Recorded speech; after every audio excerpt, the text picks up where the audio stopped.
இப்போ இனிப்பு இடியாப்பம், அதாவது தேங்காய் பால் இடியாப்பம் கேள்விப்பட்டிருப்பீங்க. நான் வந்து சக்கரை பால் இடியாப்பம் எப்படி செய்யறதுன்னு பார்க்கலாம் வாங்க. வாங்க பாருங்க, ஒரு கிளாஸ் அளவுக்கு சர்க்கரை எடுத்திருக்கேன். இதை வந்து பாகு காய்ச்சிக்கலாம். ரொம்ப கம்பி பதத்துக்கு வரணுங்கிறது இல்லை, லைட்டாக கம்பி பதத்துக்கு வந்தால் போதும்.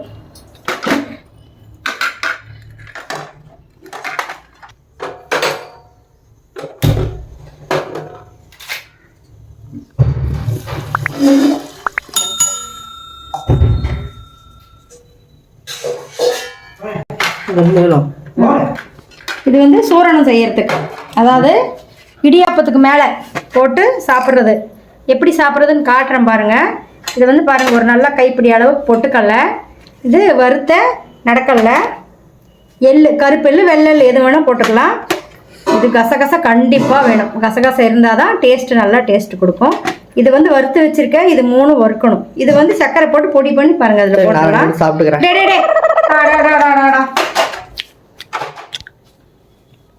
பாருங்க, 3 ஏலக்காய், கொஞ்சம் சர்க்கரை சேர்த்திருக்கேன். இதை அரைச்சிக்கலாம்.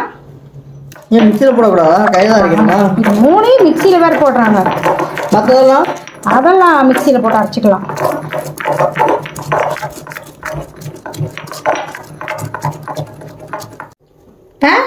இது கூட சேர்த்திடலாம். 3 ஏலக்காய், கொஞ்சம் சர்க்கரை தூள். இந்த ஏலக்காய் கல்லில் போட்டு அமுத்துறோன்னு வாசம் வராமல், அதுதான் பணக்கார அக்காவோட மகிமை. இப்போ இந்த பொடியெல்லாம் வறுத்துக்கலாம். சோரணத்துக்கு வறுத்துக்கலாம்.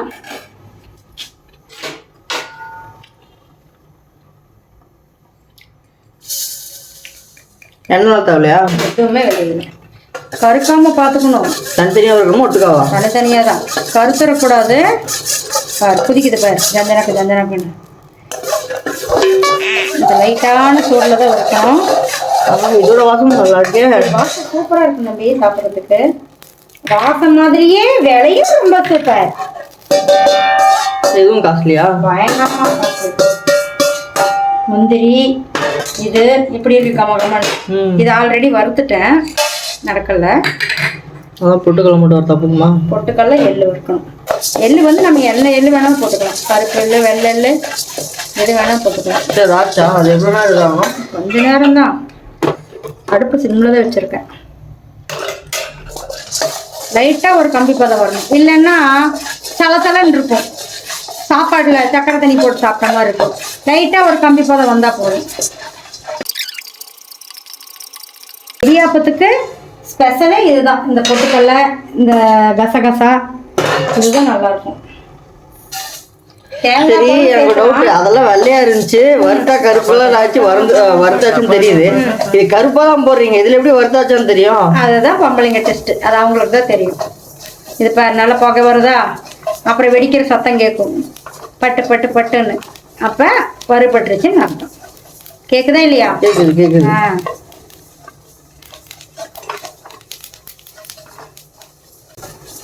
அடுப்பு ஆஃப் பண்ணி 2 நிமிஷம் ஆச்சு. அந்த சூட்லேயே இது வருந்துடும்.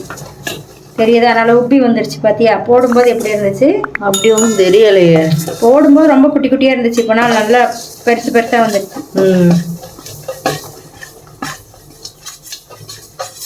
ஓகேவா?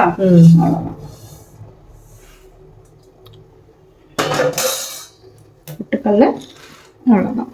இப்போ அரைக்கணுமா? ஆமாம், இதெல்லாம் மேலே சேர்த்து வச்சு கொஞ்சம் அரைச்சிடலாம். பொட்டுக்கல்ல வேணால் இன்னும் கொஞ்சம் கூட போட்டுக்கலாம். நடக்கலையா? நடக்கல. அது சாப்பிட்றதுக்கு ஆகும் பார்த்தேன். எனக்கு வேணும்னா சொல்ல, நான் வறுத்து கொடுக்குறேன். டிமார்ட்லேருந்து வாங்கிட்டு வந்திருக்கேன்.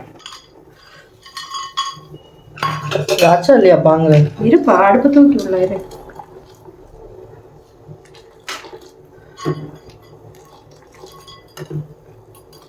எள்ளு வாசம் மட்டும் பிடிக்கல, மற்ற வாசம் நல்லா இருக்கு. எள்ளு வாசம் மட்டும் ஒரு மாதிரி இருக்குது.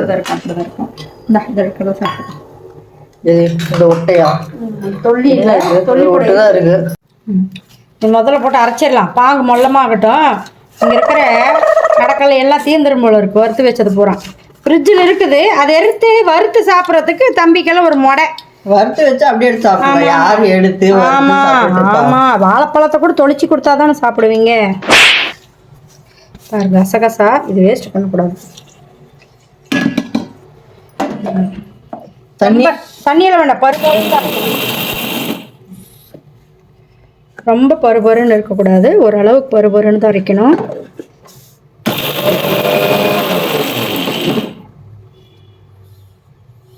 போதும், அவ்வளோதானா? இன்னும் கொஞ்சம்.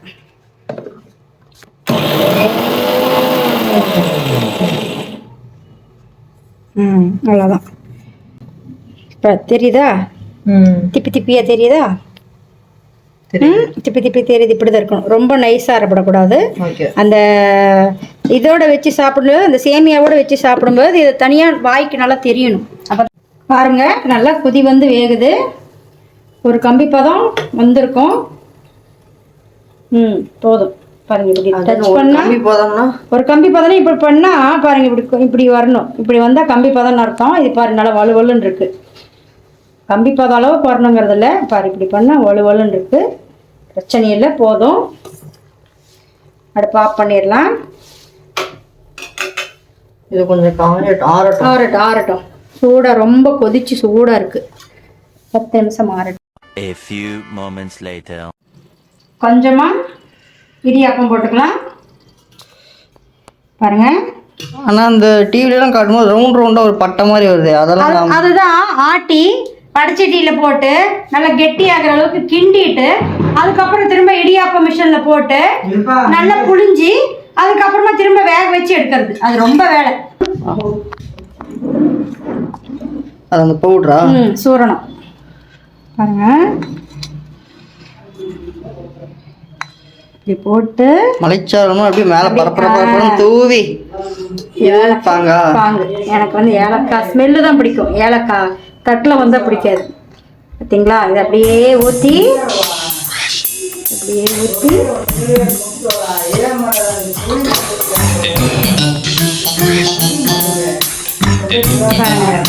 அப்படியே கலக்கி விட்டு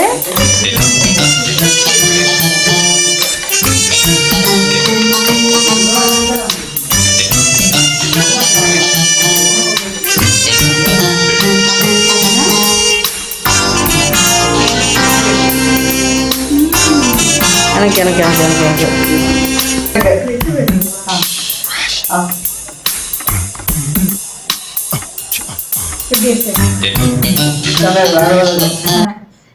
நீங்களும் உங்க வீட்டில் ட்ரை பண்ணிட்டு கமெண்ட்ல சொல்லுங்க.